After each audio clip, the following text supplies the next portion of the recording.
Hello and welcome to The Curator on Monocle Radio with me, Carlotta Rebello. Over the next 60 minutes, we'll be bringing you some of the very best interviews and reports from the past week of coverage on Monocle Radio, with highlights from our studios here at Midori House and from around the world. Coming up. The region is always tense, so you have to articulate your view. You have to have the credibility, because if you lose that credibility, it is a fault with your diplomacy. We're at the World Government Summit in Dubai to speak with the UAE's diplomatic advisor to the president and hear about the nation's mediation efforts on the global stage. Then, we look at how overtourism has led to the cancellation of the Cherry Blossom Festival in Japan. And we celebrate 25 years of the Serpentine Pavilion. Also ahead, it's very much about truth, social truth, human truth, and that has to be present in the image. It has to be very much what the film is, and I'm happy with that sense of truth, which you could pick it up even if you're not Brazilian. We meet the team behind the Oscar-nominated Brazilian film The Secret Agent. All that and much, much more over the next hour here on The Curator with me, Carlotta Rebello.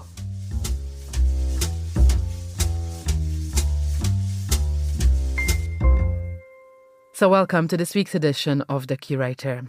The United Arab Emirates has played a central role in global diplomacy over the past year, mediating talks on Gaza, Iran and on Ukraine.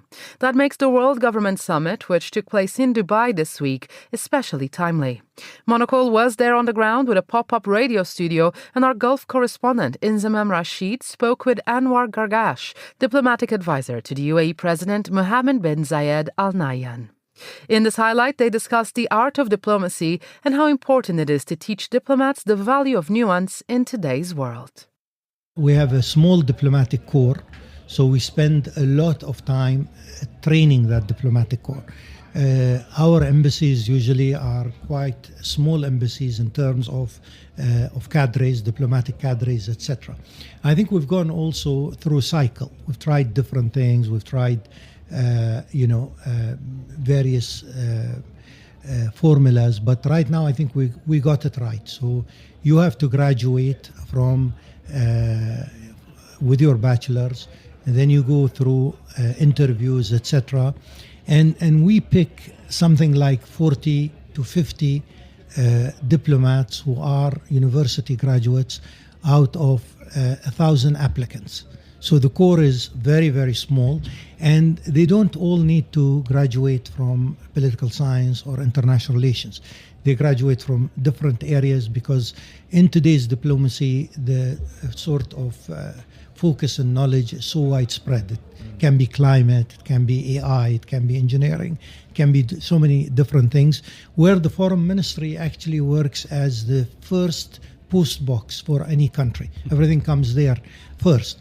You try and do that. Now, once you've done that, I think the mentoring part is extremely important, because you can have very smart men and women, but they, in my opinion, they also need to sort of progress through a chain for them to be a little bit wiser, for them to be a little bit more humbler. So I think the mentoring also is extremely important. And then in many cases also you throw them into the fire. So suddenly they find out, especially if they are in special teams that are tasked with a conference or they are tasked with something like that, they know they have to deliver within, let's say, 4-5 months period from A to Z. And this also sort of tests their capability to work with their more mature colleagues and to try and get something effective. I think it's fair to say as well, Your Excellency, that you've probably been thrown into the fire over the last couple of years in particular. Obviously, you're very close with Sheikh Mohammed bin Zayed, speaking to him regularly, and you have been not only around Russia and Ukraine that we've spoken about, but also what's happening right now potentially with Iran. We've seen the arrival of Donald Trump's beautiful armada, as he's branded it, here in the Middle East. It feels that the World Government Summit has fallen at a time where the region is a little bit tense. Is that fair to say? And what's your take on where things are right now? What's the state of play? Yeah. I think the region is always tense. So if it's not one issue, it's the other issue. So basically, the fundamentals, in my opinion, remain the same. I think number one is you have to articulate your view. You have to keep your diplomatic channels open. You have to have the credibility where you are seen to say the same thing, whether it's outside or in closed doors. Because if you lose that credibility, then it is a fault with your diplomacy. I think vis-a-vis Iran, the first thing I want to say is, as a neighbor to Iran, the last thing we want to see is a military confrontation. And we are very concerned about it. We understand that Iran also has to move forward, and this is an opportunity for it to address many of the recurrent issues that have basically galvanized the region negatively, and among them, of course, the nuclear program. So this is a time where the Iranians need to negotiate directly with the United States. Now, what are tourists doing that is so damaging that Japanese authorities in a town near Mount Fuji have cancelled this year's Cherry Blossom Festival? Well, a surge in tourist numbers has apparently become unmanageable for the locals. Fiona Wilson, Monocle's Tokyo Bureau Chief, joined Emma Nelson with more on this story. The sort of backdrop is that, we had record numbers of tourists coming to Japan, highest ever number last year, nearly, it's 43 million. And they are pretty much all going to about 5 places. This is the problem. Now, one of the things people want to see when they come to Japan is Mount Fuji. Can't blame them. And if you have Mount Fuji plus cherry blossoms plus snow on the peak, it's just the perfect trio, isn't it? And this spot, Fuji Yoshida, which is very close to Mount Fuji, it's only about an hour and a half drive away, couple of hours maybe maximum from Tokyo. If you go there when cherry blossoms are at their peak, you get this view of Mount Fuji, which is slightly unreal. It's so perfect. It looks like a complete setup. It looks like a sort of Photoshop scenario. And people discovered, no, it's a real place. There's a pagoda, 5-story pagoda in this small town, only about 45,000. It's actually technically a city, 45,000 people. And then they have this Cherry Blossom Festival. They've had that for the last decade. Ironically, they set it up to encourage people to visit. So be careful what you wish for, I think. Indeed. And as a result, there are too many people going there. And also, they are not behaving themselves where they get there. This is the bit that is offending the Japanese the most in many ways, isn't it? Yeah, exactly. I think the numbers, we've all heard about the numbers. I think what the mayor of the town said, it was a bit heartbreaking. He said this is a crisis and our quiet way of life is being ruined here. And he spoke about how badly behaved tourists were being. It ranged from throwing litter, cigarette ends, going into people's gardens, and sometimes even going into people's houses to use the bathroom, and worse. And you thought, okay, this is quite bad behaviour, pretty surprising, but that people behave that badly. But it seems it's become a bit of a crisis for this small town. And it is a lovely small town. I've been there. Actually, what it used to be famous for, it is still famous for in Japan, is textiles. And they make textiles. They do a lot of sewing there. They have a big textile festival as well as a cherry blossom festival. So that side of things is not that interesting for tourists. So they only want to go and see the cherry blossoms.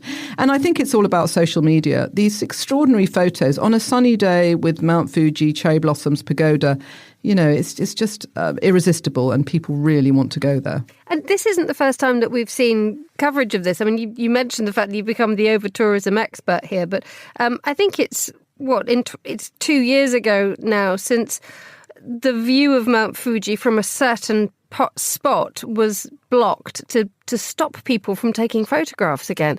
And we're getting the impression that Japan is gaining a slight reputation for this. Yeah, it's interesting. And that place is very close by, actually.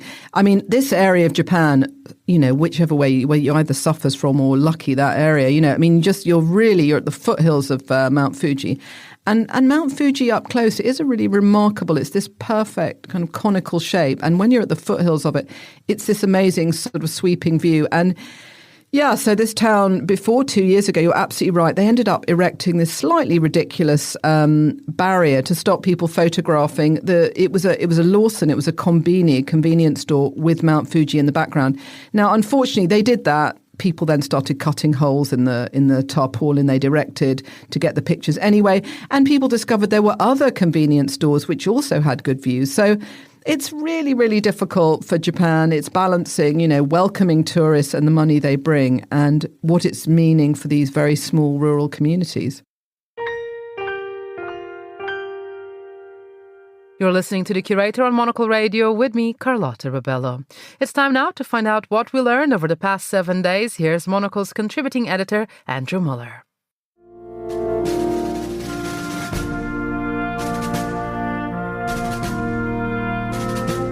We learned this week of an intriguing new angle to American exceptionalism, that belief which holds that the United States operates according to different precepts and conventions to those which constrain other, perchance lesser, nations. I can't wait to see where this goes. Okay. Tell me more. Let's see where this goes. Strap yourselves in. We learned via the latest dump of documents pertaining to the unlamented human trafficker Jeffrey Epstein that while evidence of association with the dead creep is a career-destroying and or reputation-wrecking scandal in the United Kingdom, we are hearing in the last few minutes there has been a statement issued by the Metropolitan Police.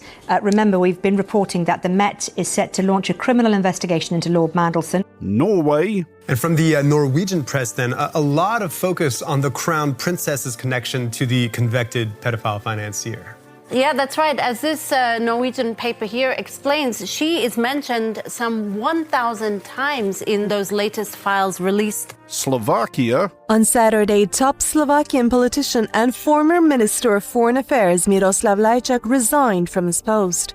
In the 3.5 million Epstein files released on Friday, the name Lajčák reportedly appears 346 times. And Sweden. Förenta Nationerna-toppen Joanna Rubinstein lämnar sitt uppdrag, besökte Epstein. Take our word for it. In the United States, having maintained cordial association with a convicted sex offender is just no big deal. Not really a thing. Come on, who among us has not cheerfully socialized or corresponded with someone who has literally been imprisoned for procuring a child for prostitution? And we learned this from no less authorities than US Deputy Attorney General Todd Blanche. As you know, it is not a crime to party with Mr. Epstein. And indeed from one of Blanche's former clients, for whom Blanche famously failed to win acquittal that time on 34 counts of fraud. I think it's really time for the country to get onto something else. From whom we further learned that it's just plain bad manners to even bring it up. What would you say to the survivors who feel you are the worst reporter. No wonder CNN has no ratings because of people like you.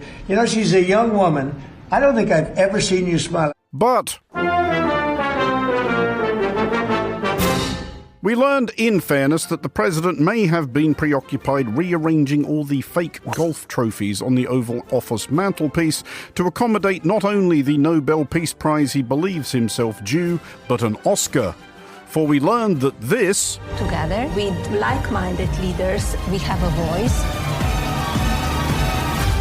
That, being Melania, feature-length homage to the First Lady of the United States, might not actually be the absolutely unendurable load of old bollocks the unconvinced moviegoer may well be anticipating, but potentially the greatest film ever made, like maybe even better than The Birth of a Nation or Triumph of the Will. We learned this from no less a cineast than Kayleigh McEnany, former White House press secretary turned Fox News ornament, or more specifically from Kayleigh McEnany's mum, whose completely believable testimony her daughter was delighted to share with the nation. My mom went to this weekend in Florida. She said not only was the theater packed, it was, standing room only if you could try to sneak in the back of the theater. People were cheering through it. They were excited. It was interactive. People interplaying with the film. She said it was just electric. And everybody on the bus clapped, etc. So we learned that Florida cinemas have standing sections. Actually, we learned that Florida has cinemas and electricity. But we learned that Mrs. McEnany was not alone in her enthusiasm. We learned that Donald Trump himself boasted that he had seen Melania for the second time. Didn't think they were that close. But... Daily news, daily blues. Pick up a copy anytime you choose. We learned that the $75 million spent on this flagrant bribe important documentary by Amazon may have reduced its CEO Jeff Bezos to his last several yachts, as we learned that cuts would need to be made at one of his other enterprises. Our breaking news desk is busy this morning. We have just learned that the Washington Post is laying off its entire sports department and most of its overseas journalists. We learned that aside from shuttering the sports section in what is, of course, a very quiet time of a very quiet year with only the Super Bowl, the Winter Olympics, March Madness, Major League Baseball, spring training and a World Cup coming up, other sensible economies include closing the Post's bureaus in Kyiv and Jerusalem, two legendarily uneventful beats where even the most resourceful reporters struggle to pad out column inches. Such is the paucity of noteworthy events in those vicinities.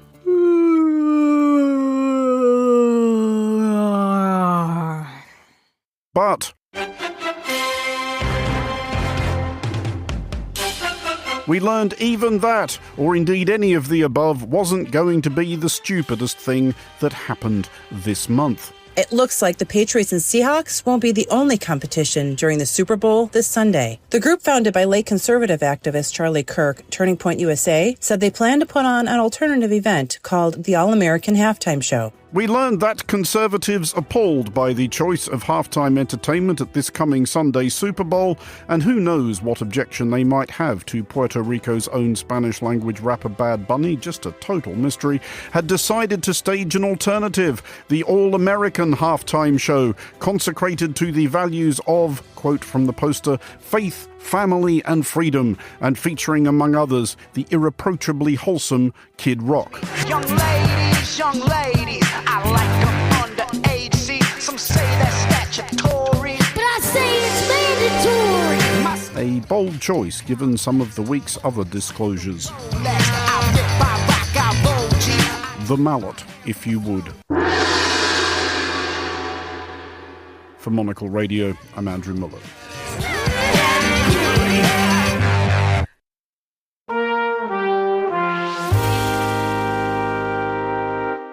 There are not many 19th century artworks so notorious as to be immortalized as an emoji. But Hokusai's The Great Wave of Kanagawa is no ordinary artwork. The woodblock print is instantly recognizable, and now The Great Wave and the story of its creator Katsushika Hokusai and his daughter has been turned into an opera by the composer Dai Fujikura and the librettist Harry Ross. Monocle's Sophie Monahan-Coombs spoke to Dai, the composer, at Midori House and began by asking why Hokusai's story is rich material for the opera.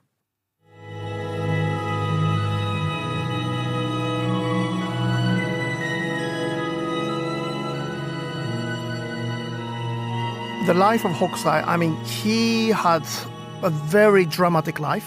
To just give you a taste, he was struck by lightning twice.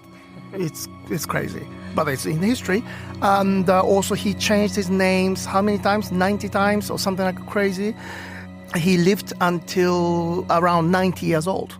90. And around that time in Japan, not many people lived above 60. What really struck me the most, for me, two things, I think. It's one of his manifesto that he has written when he was in his mid-70s. He said that anything he drew before 70 years old, it's meaningless. And only start making sense or something valuable for him work after that. And then he goes on, and then he finishes, I guess, that he was aiming to live until 110 years old. Why? That's the important part for me, is that he wanted to live until 110 to be a true artist. I mean, it's not to be rich or any of that stuff. Like, he just wanted to be the true artist of what he thinks a true artist is. So that really moved me. How do you go about transforming a print and also the life of the artist that made that print into an opera? And the sound is a sort of combination of contemporary opera with some more traditional Japanese elements. And I wonder, how did you go about the composition and what did that process look like? In this story, for me, it's interesting that Hokusai's most contemporary biography was apparently written 40 years after his death. So that actually means we don't really know how accurate that is. But also, there's a lot of holes In other words, we don't know so much things. But we know many things, but also we don't know a lot of things.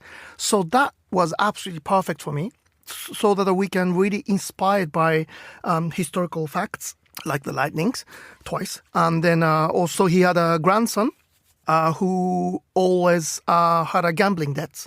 So then Hokusai was selling his prints and his art to pay his grandson's debt. That kind of things. Also, that the most important things for us about this story of our opera is that the story between Hokusai and his daughter. His daughter Oi, we don't know when she was born. We don't know when she died. But the interesting part is that she was Hokusai's daughter, and she married to somebody who was an artist, apparently. But she left him to go back to her dad, to work with her dad. Basically, this was like a studio of Hokusai, which in our view, his daughter Oi was pretty much running this studio. So basically, she was also... well, maybe a bit of my imagination, or it's true, I don't know. But I think she was a kind of business person as well as a fantastic artist. She was really helping him to running the studio, basically, and then all the financial part, I think. And he was very famous at the time, although he was very poor at the same time. So those are the things. The human relationships are very important. So maybe you could talk a little bit about the sound. Mm-hmm. And you are combining contemporary opera with more traditional Japanese elements. So what was the composition of that like? As a composer, I think writing an opera, I mean, obviously I love telling a story anyway. I mean, as a person, I guess. But as a composer, this is amazing because I can tell a story in music. I can do this with my music because it's my composition from beginning to end. So that's absolutely amazing for me. So for this, the Great Wave opera, every sense I feel, in a way, actually every sound I hear is connected to sensation that I feel. That's how I am. So everything we see, we feel is in the music. So for example, this opera starts from Hokusai's funeral. Of course, the funeral, it's raining. That's classic. I'm sure it was raining. So we hear raining from the orchestra, meaning there's some staccato, glissando, harmonics, all those things, which is obvious to me, which is raining sound. And then, but before that, I wanted to make that the listener. When I say listeners, that includes me.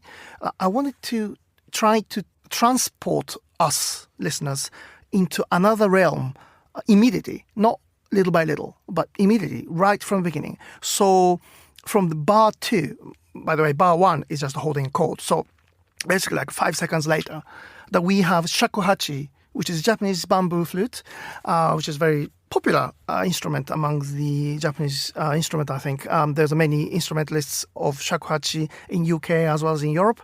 Anyway, shakuhachi enters from bar 2. Shakuhachi, in my opinion, it connects between the two worlds. Two worlds meaning reality and also in dream sequence or in the fantasy, or maybe the world of death, because that's the time of the funeral. Shakuhachi starts playing, so Hokusai is dead, and his daughter is singing. His daughter had 2 roles as a daughter as well as the business runner of the Hokusai studio. So she has 2 sides. She expresses there, and then there's a shakuhachi playing. So probably that's connecting the 2 worlds. So that's, I thought, to use shakuhachi that way. And then also it comes again in at the end. And also, of course, the musically thunder. I mean, that's something I was so looking for to compose, because I had full orchestra in front of me, I can do thunder. You want the drama. Yeah, absolutely. I'm in the right business to write opera.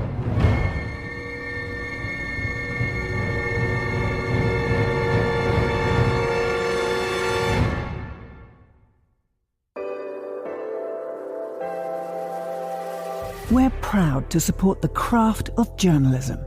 UBS brings you the latest news from around the world. Be part of an international network that brings together leading insights, research, and technology across 24 time zones and 12 key financial hubs, with you at the center of it all. UBS. Banking is our craft.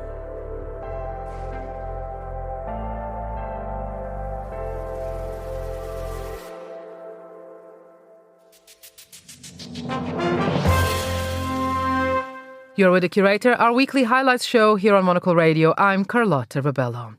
If there's one thing that Dubai knows well, it's the pace of rapid urban transformation. So it's important to think about how the city will evolve as it continues to grow. This is where the Dubai Future Foundation comes in. At the World Government Summit in Dubai, Monocle's editor-in-chief Andrew Tuck and head of radio Tom Edwards spoke with Kalfan Belul, the CEO of Dubai Future Foundation. The biggest blessing we have is we're in a country that is just 50 plus years old, and people tend to think that this is a country that's hundreds of years old. I remember the days when I was in college, which was even maybe 100 years ago. I used to tell people I'm from Dubai, I studied in the States, and people would ask where Dubai is. Unfortunately, at that time, I had to relate to unfortunate circumstances in the region, like the Gulf War. So I had to relate to, do you know when Iraq is in Kuwait? We're a small city next to that area, and people would start to relate. Now, fast forward in this short period of time, when you go abroad and you say you're from Dubai or the UAE, it's one of those two answers. It's either, wow, I've been there, or I've heard so much and I want to go there, which has turned a lot of things. I'm not saying we're perfect, but some things have happened, and I'm going to allude to them, that have really created this speed of development. And they all evolve around visionary leaders that really have prosperity and focus on the human as their priority, beyond anything else. There's less interest in geopolitics, there's zero interest in conflicts. We're more about connecting dots, building bridges, making friends. As small as we are as a country, we are super ambitious. And with that, I think you see the result. It's a country that was depending on oil at its infancy, and now with the diversity of its population, of its investments, of its GDP, we see it going from strength to strength. I've been coming here for 20 years, and for me to see the progress of Dubai, of the UAE over that time is also extraordinary. I just wanted to pick up one word, because you talked there also about hinting that there's also a need to think about how people feel in spaces, the softer side of city making, because I think sometimes when people think about the future of the city, of course AI is important, smart cities are important, but is it also important for you that people feel a sense of attachment and love and passion for the place as well? My friend, this is even more important than AI. This is actually the core of how this country is driven. And I'll give you several examples. I mean, as much as we, of course, embrace technology and we know it's going to have a major impact on all jobs, including our jobs and maybe even those kind of interviews, even though we enjoy humans and being... No, absolutely not. I don't think anyone can replace your skills. Of course, I mean, there will be efficiencies, but I think the idea is that humans should be in the forefront. And we've noticed this through different challenges that came to us throughout this journey, whether it's the pandemic and our focus on health and safety, as much as the lockdown has created such an economical damage to the city, which is normal. A city that depends a lot on logistics, tourism, travel, would definitely be harmed. But at that time, it was the focus on what matters the most for humans. And that time, it was their health and safety. Opened up, welcomed everyone with open arms, and focused on priority things. They weren't AI and they weren't investments or financial gains. It was, how do we make sure people are safe and happy in the city? Which means they travel well to the city, they get welcomed in the best way, they find best healthcare systems, best education system, very diverse community, and most importantly, safety for them and their kids. We tend to underestimate all those components, but I truly believe, and the leadership truly believe, that those are the main drivers. And then, of course, the enablers that attract business are technology, investments, the hedge funds of the world that come here to look at opportunities, yes, but make no mistake, they're humans at the end of the day, and they want the best life for them and for their children. You mentioned the best of so many different things, and at Monocle we're kind of obsessed with benchmarking excellence in every facet, in cities, in placemaking, in business best practice. It's funny, Dubai, I guess, was looking to those benchmarks, like Andrew said, 20 years ago. Now people are coming here to see and find their benchmarks. Where and how do you look for the next set of benchmarks? Is it particular places you go? Is it an attitude you take with you on your travels to observe? Where do you source your next set of great ideas from? So that's amazing you mentioned this. Of course, we always learn, and we will constantly learn from other cities and countries, which remain to be areas of learning, and we travel around the world and understand. We don't say we're the best. We definitely strive to be the best. And yes, in the past, we definitely looked at different cities, and now we're right up there with the leading cities. And this will continue to be the case. We learn from one another. But what keeps us going and really raising the bar at this stage is actually the push we have from leaders and the support and the delegation and trust. And I can't forget one of the things that personally happened to me. I've been blessed also to oversee sports, and we have inaugurated the World Sports Summit last year, and we were blessed to have any athlete that you can imagine attending the first inaugural one, whether it's from a federation perspective, and Gianni Infantino or Novak or Khabib or Usyk or Ronaldo, or you name them, I can go. There are more than 100 athletes that came in. And while we were handing the awards to the athletes in the award ceremony, I was standing next to His Highness Sheikh Hamdan. He looked at me and said, we need to make this even bigger. So for me, I was at a moment of satisfaction of where we have achieved, but the Crown Prince was actually looking at a bigger ambition and a vision for version number 2.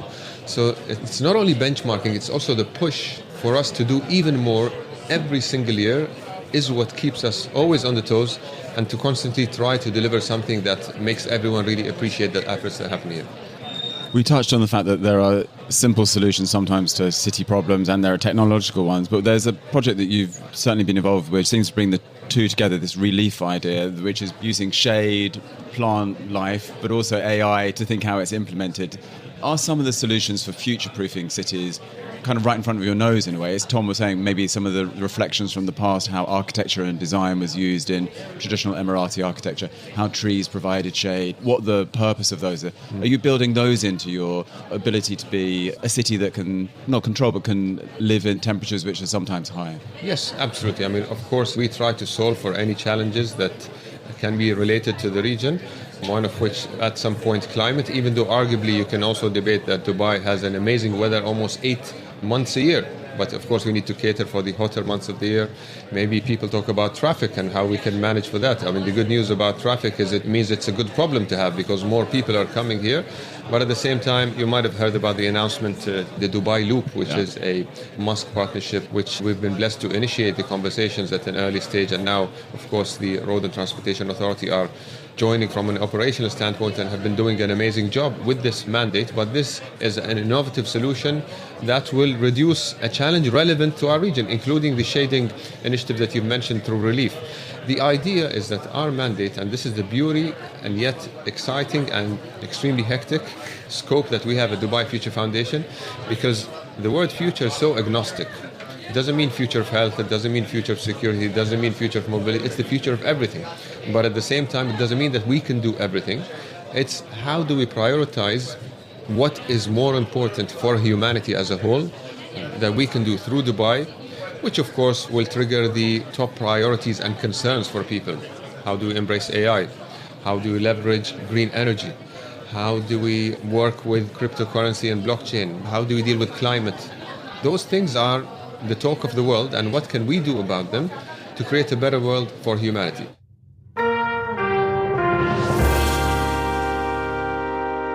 Next, we turn to Monocle's design editor Nick Manise and associate editor Grace Charlton as they reflected on 25 years of the Serpentine Pavilion in London for the latest edition of Monocle on Design. Let's have a listen to this highlight. There's a new Serpentine Pavilion designer who's just been announced. Initial thoughts, Nick, take it away. I like it. So, hang on, I want to give some background. I mean, I feel like everyone kind of knows what the Serpentine Pavilion is, but it's basically an installation in the grounds of the Serpentine Gallery within Hyde Park in London. Happens every summer, has done so for the past 25 years. It's like a harbinger of summer. It is. London. Do you normally go? Is this a thing you seek out? I used to live a lot closer to it than I do now, so I have to confess I don't think I saw it last summer. Yeah, no. I mean, this can also be the thing that I find really challenging about living in London. Like, you almost start to take these things for granted, which is why I do actually love our job. It has meant that for the past 5 years I've gone, or 4 years, because I guess there was one funny year, but I basically go every summer and have a look at it for work purposes. So I will be doing the same this year. It needs to be somebody that hasn't done work in the UK capital. So these are names that don't have a building yet in London. Wait, I did not know that. So they might have subsequently have had one. But if you read these names, Zaha Hadid was the first one, commissioned in 2000. That is crazy to me, that one of the world's biggest architects in the year 2000, I mean, she was probably still considered emerging at the time, but she didn't have a commission in her home city. You've got people like Daniel Liebeskind, Oscar Niemeyer, which I think was pretty cool in 2003, Alvaro Caesar, Rem Koolhaas, or Koolhaas, depending on how you want to pronounce it, Frank Gehry. I mean, it's just like, truly the names go on, Jean Nouvel, Peter Zumthor. I mean, it's kind of crazy, and that's what I think is so exciting about this. But I think and it's hard to know whether these were, I couldn't tell you, I mean, I guess I was a child at the time, but it's hard to know whether these names were really big at the time or if they're just big now. And that's what I often think about, I guess, with the current crop that have been commissioned. Because even in the last couple of years, you've got Lena Gottmay in 2023, for instance. She's blown up massively. But I remember at the time kind of sitting next to her outside her pavilion, just having a chat on her lunch break. Actually, I think the interview might be on Monocle on Design. So it's become a fascinating who's who and who's going to be who, maybe. Tell us about this year's one. I know you threw that at me, but I feel like I gave a big preamble. Run us through it. We both got the renders here. So this year, the studio that was selected is called Lanza Atelier. They're based in Mexico City, and we're looking at the renders. How would we describe it? It's sort of a undulating brick wall with a sort of separate pavilion on the other side. Apparently, it's a historic English architectural feature, which is the sort of alternating curves. They're called serpentine walls or crinkle crankle. Oh. Crinkle crankle Crinkle walls. crankle. It feels very English to me. Doesn't that also sound English? serpentine walls for the serpentine. Hear me out. Sometimes the solution is right in front of you. I mean, it's almost like do you think they made the link? How quickly? Obviously they did. But Yeah, I reckon it was slide one. How quickly did they make the link is what I want to know. Because what I like about this is that I've been harping on about it for recent weeks on this show. Like vernacular architecture has been around for ages. I guess I'm seeing it kind of everywhere. I'm traveling a lot to the Gulf and places that I guess are considered emerging markets. And they're all turning back to like their indigenous built knowledge, things that are imbued in it. And I feel like it's never talked about here, but this is awesome to see, like what would be considered an indigenous kind of English knowledge. Granted, it came from the Dutch via the Egyptians, but it's something that is inherent to English architecture. And I think that's what's quite cool, because apparently the serpentine form of this structure means that it can maintain strength whilst being only one brick thick, which I think is really cool. So I think it's going to be this kind of really skinny, again, serpentine brick wall emerging from it. That's the description. What's your initial reaction seeing this visually? Renders are always quite hard to get excited about. I don't know, they always look a bit strange, but I'm excited to see it in person and to actually experience it inside. They've got some sort of strange roof structure going on as well. I can see some maybe metal cross beams. But yeah, I just think what's happened actually in recent years, I don't know if you'll agree, Nick, I feel like the Serpentine Pavilion's become a little bit more of a sort of hangout space. And they've started adding cafes and like little bakeries in there. Because I remember interviewing Theaster Gates in 2022 when he designed, I think it was called the Black Chapel. And there was no cafe in there. It was just a sort of space to go and contemplate.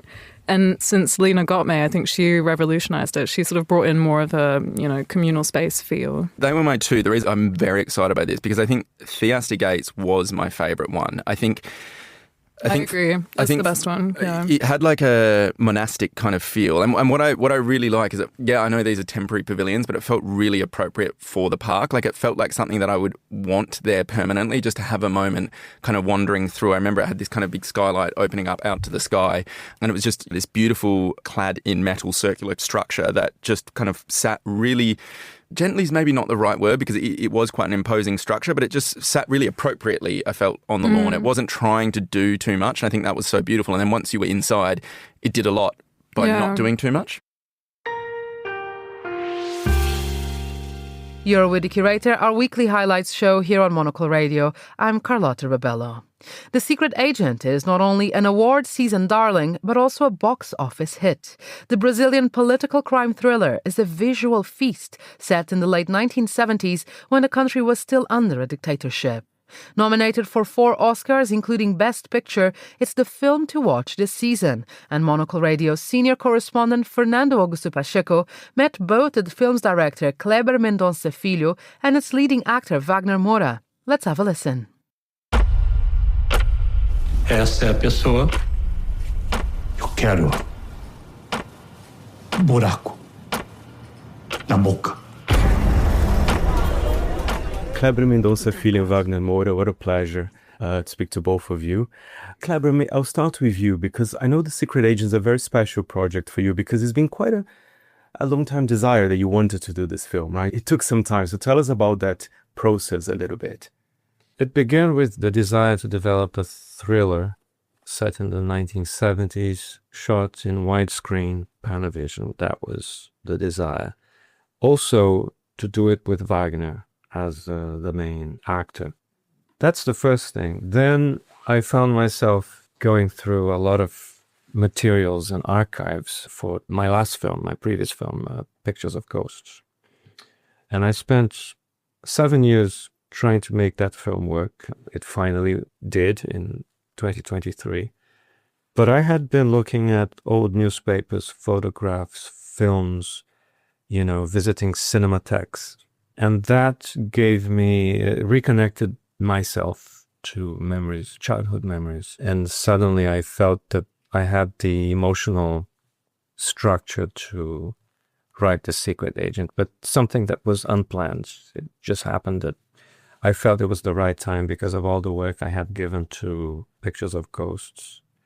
And then the last thing that happened, because that's how these things come together, we were going through the Bolsonaro years. And the Bolsonaro years, they were a bizarre mixture of 21st century far-right with this fetishistic desire to bring back the good old days of the military dictatorship. And in many ways, I was writing about the 70s, but living the complete madness of going through those years in the 21st century, in modern times. So I think a lot of the energy from the film came from that crazy and just dreadful moment in contemporary Brazilian history. Oh, very dreadful indeed. And Wagner, how does it feel finally working with Kleber? It's been a while. And return to acting Portuguese as well after a few, Can you imagine? It was like, I had the best time of my life. It was really amazing. I till today, I was like, it towns on me that I hadn't worked in Portuguese for 12 years. But, it was directing Marighella, and then I did Narcos, and that took me a long time. And then there was the Bolsonaro's years where there was no movies, no audiovisual in Brazil at all. But, things happen when they have to happen. And I've been trying to work with Kleber for a while, since I met him, basically. And I think that was the perfect project for us. It's very political. We're both political persons, and it's like as cinematic as it can get, and as Brazilian as it can get, and as I say, Northeastern as it can get, So we're both from the Northeast and from Salvador, is from Recife. We shared lots of cultural codes, and it was amazing. It was amazing. It was very liberating to be doing something in my own language for, I can't even tell you how amazing it was. And to be doing that with Kleber and in Recife, it was really special. And Kleber is interesting because you can be political in many ways doing a film as well. Because for me, of course, very political, setting the dictatorship, but it feels at times it's also a love letter to cinema, especially 70s cinema. Mm-hmm. I love the references to Jaws as well, which is one of my favorite films as well. So you wanted to combine, I think you can make a film about the dictatorship in many ways as well, right? Well, yeah, particularly if you invest quite a lot of energy in the idea of rebuilding a sense of time. I think rebuilding a sense of time is as important as focusing on, for example, a true story. I mean, this film is not based on a true story, it's all fiction. But the sense of time is quite truthful, I would say, and very honest, because it comes from not only my own childhood memories, but from many stories that I borrowed, from many memories that I borrowed and that are now my memories, but they were actually told to me by family members, my uncles, my parents. I think that sense of truth is in the film, and I think it's also in the actors. When you work with a cast like this, they are incredibly truthful people, even as citizens, not only as actors, of course, great actors. But I think it's very much about some truth, social truth, human truth, and that has to be present in the image. It has to be very much what the film is, and I'm happy with that sense of truth, which is, you could pick it up even if you're not Brazilian. We've had great reactions all over the world to the film about some sense of truth, which I find really fascinating to know that it's something that can be picked up by anyone. Você não sabe com quem você está se metendo, rapaz. Hombre de Brasil melhor, com espinhaça. Desse cara.